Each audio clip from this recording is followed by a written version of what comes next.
Thank you for the opportunity to appear before you today. A critical part of the Secret Service mission is protecting our nation's current and former government leaders. The attempted assassination of former President Donald J. Trump on Saturday, July 13th, 2024, in Butler, Pennsylvania, was a failure on multiple levels. I join you and all Americans in condemning the horrific assault on former President Trump, Corey Comparator, James Copenhaver, and David Dutch. And I extend my deepest sympathies to the Comparator family and my sincere wishes for Mr. Copenhaver and Mr. Dutch's continued recovery. Before I begin, though, I want to commend the heroic actions of the men and women of the United States Secret Service on July 13th. Our special agents shielded the former president with their bodies while shots were still being fired, selflessly willing to make the ultimate sacrifice without hesitation. I am extremely proud of these actions and those taken by the counter-sniper team to neutralize the threat that prevented further loss of life. And I applaud the actions of our tactical teams that responded so quickly.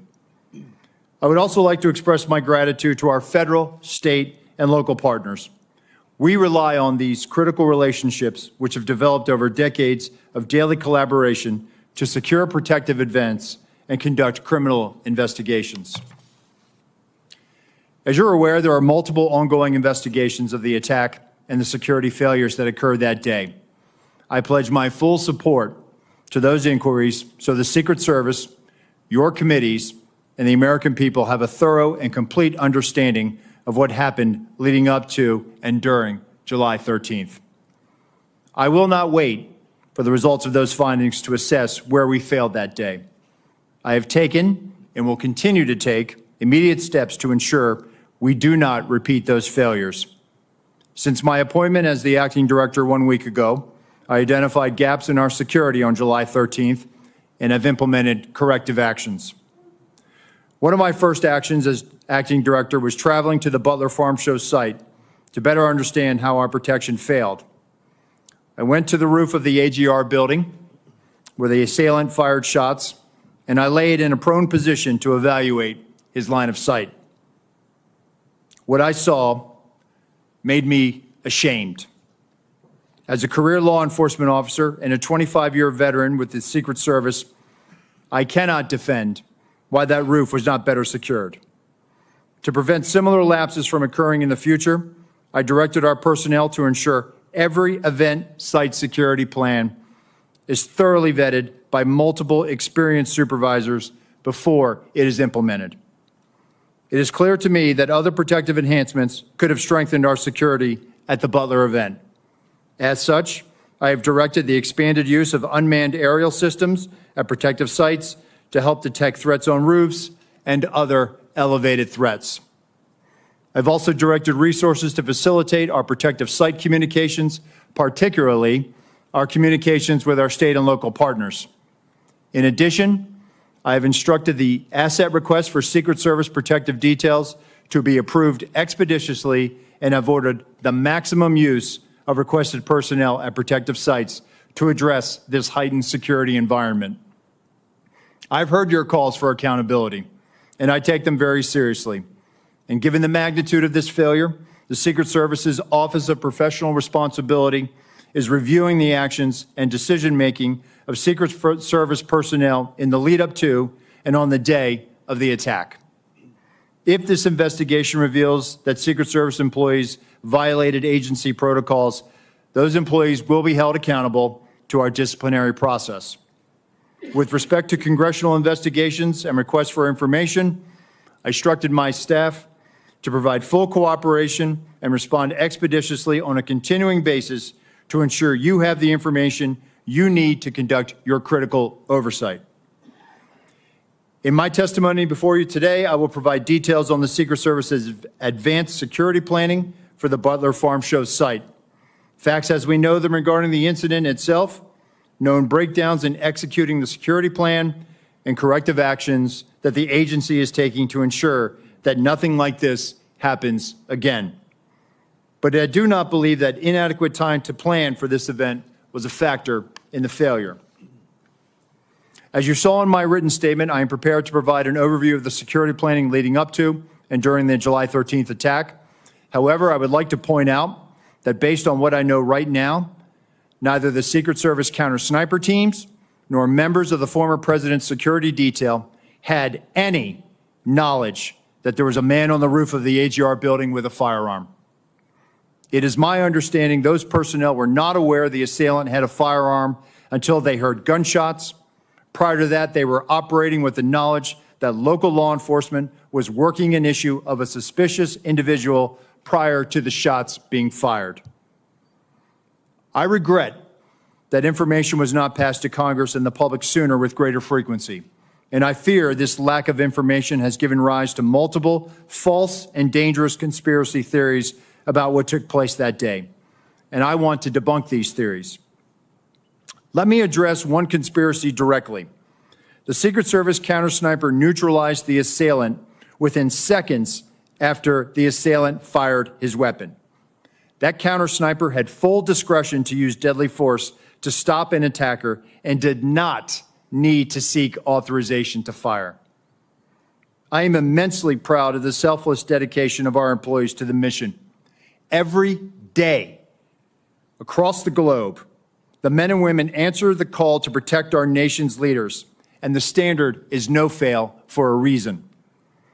During our current high operational tempo, I want and I need to ensure that the Secret Service workforce are uplifted so they can focus on carrying out the mission.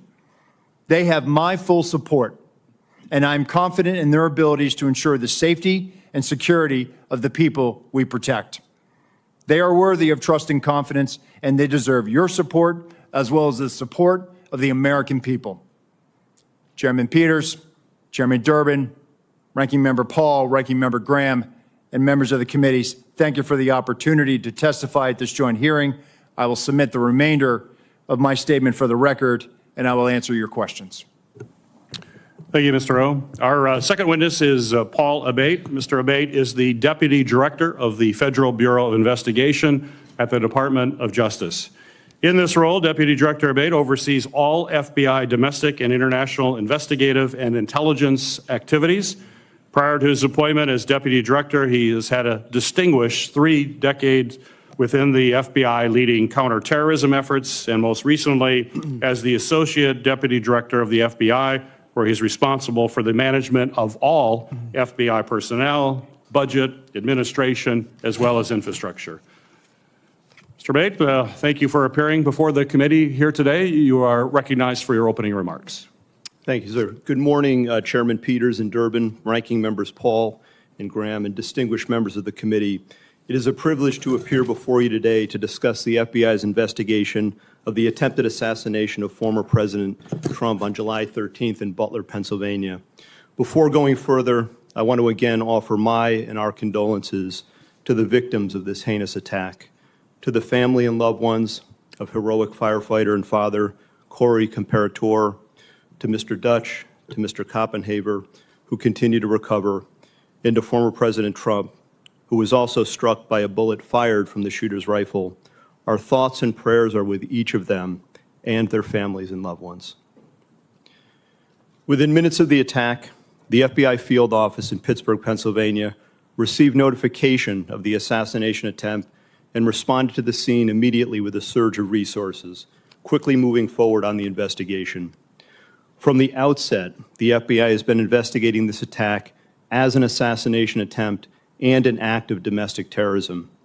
Our team continues to conduct a full, thorough, and objective investigation and will continue to follow all leads and avenues of investigation to logical conclusion, leaving no stone unturned. While it's not typical to provide details of an ongoing investigation, this, as we all know, is an extraordinarily tragic set of circumstances of the utmost national importance, making it essential to inform the American public and Congress what is known right now with full transparency. The investigation remains focused, of course, on determining motive, identifying any potential co-conspirators or others with knowledge of the attack, and building out a timeline of shooter Thomas Crook's actions in advance of and during the attack. Thus far, though absolutely nothing has been ruled out, the investigation has not identified a motive, nor any co-conspirators or others with advanced knowledge. To date, the FBI team has conducted more than 460 interviews, executed search warrants, including at the shooter's residence, and seized electronic media to include phones, laptops, hard drives, and thumb drives. Legal process has been issued to dozens of companies, and we've received more than 2,000 tips from the public. The full resources of the FBI have been brought to bear in furtherance of the investigation. Agents, analysts, professional staff, experts. I've personally visited the site of this horrific attack and seen firsthand the work of FBI Pittsburgh and our partners on the front line, and want to thank all involved for their ongoing and tireless efforts to get the answers that we need and to deliver justice. Specialized resources deployed included evidence response teams, victim services specialists, laboratory and operational technology division resources to process physical and digital evidence, a shooting reconstruction team. Additionally, our explosive experts have analyzed the 3 IEDs recovered, 2 from the shooter's vehicle, 1 from the family residence. And our behavioral analysis unit, importantly, is helping to build a profile of the shooter to include his mental state. Next, I want to provide a brief highlighted overview of the timeline that has been established to date through witness interviews and other information. Again, this is our understanding at present and is subject to change and further refinement as more facts are collected. On July 3rd, the rally in Butler, Pennsylvania was announced. On July 6th, the shooter registered to attend the rally and performed a search for, quote, how far was Oswald from Kennedy? On July 7th, the shooter traveled from his home to the Butler Farm Show grounds and remained there for approximately 20 minutes. We assess this shows advanced planning and reconnaissance on his part. On July 12th, the shooter traveled from his home to the Clairton Sportsman Club, where he practiced shooting. On the morning of July 13th, at approximately 10 a.m., the shooter returned to the farm show grounds and remained there for about 70 minutes before returning home again. At approximately 1:30 p.m., while at the residence, the shooter's father gave him a rifle for the purpose, he believed, of going back to the sportsman club. About 25 minutes later, the shooter purchased ammunition while en route to the Butler Farm Show grounds. The subject then arrived at the scene and was moving around the farm show grounds close to the American Glass Research AGR building, from which he ultimately committed the attack. Shortly thereafter, at approximately 3:51 p.m., the shooter flew a drone approximately 200 yards from the farm show grounds for about 11 minutes. The drone and controller were later found in the subject's car. Analysis has not revealed any photos or video taken by the drone, but we can confirm that he was live streaming at the time and would have been able to view it on his controller. The first reported sighting of the shooter by local law enforcement was at approximately 4:26 p.m.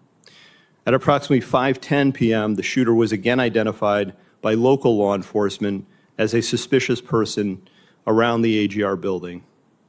And at approximately 5:14 p.m., a local SWAT operator took a photo of the shooter. At about 5:32 p.m., local SWAT observed the shooter next to the AGR building using his phone, browsing news sites, and with a rangefinder. At approximately 5:38 p.m., the photo of the shooter taken earlier was sent to local SWAT operators in a text message group. Subsequently, approximately 25 minutes prior to the shooting, the U.S. Secret Service command post was notified of a suspicious person. Officers lost sight of the subject from approximately 6:02 p.m. to 6:08 p.m., but continued to communicate with each other in an attempt to locate him. Recently discovered video from a local business shows the shooter pulling himself up onto the AGR building rooftop at approximately 6:06 p.m. And at approximately 6:08 p.m., the subject was observed on the roof by local law enforcement. At approximately 6:11 p.m., a local police officer was lifted to the roof by another officer, saw the shooter, and radioed that he was armed with, quote, a long gun. Within approximately the next 30 seconds, the shots were fired. The evidence recovery team found 8 shell casings at the scene next to the shooter's body. We believe that the shooter, fired 8 rounds. While the investigation has not determined motive, the investigative team continues to review information from legal returns, including online and social media accounts. Something just very recently uncovered that I want to share is a social media account which is believed to be associated with the shooter in about the 2019-2020 timeframe. There were over 700 comments posted from this account. Some of these comments, if ultimately attributable to the shooter, appear to reflect anti-Semitic and anti-immigration themes, to espouse political violence, and are described as extreme in nature. While the investigative team is still working to verify this account to determine if it did in fact belong to the shooter, we believe it important to share and note it today, particularly given the general absence of other information to date from social media and other sources of information that reflect on the shooter's potential motive and mindset.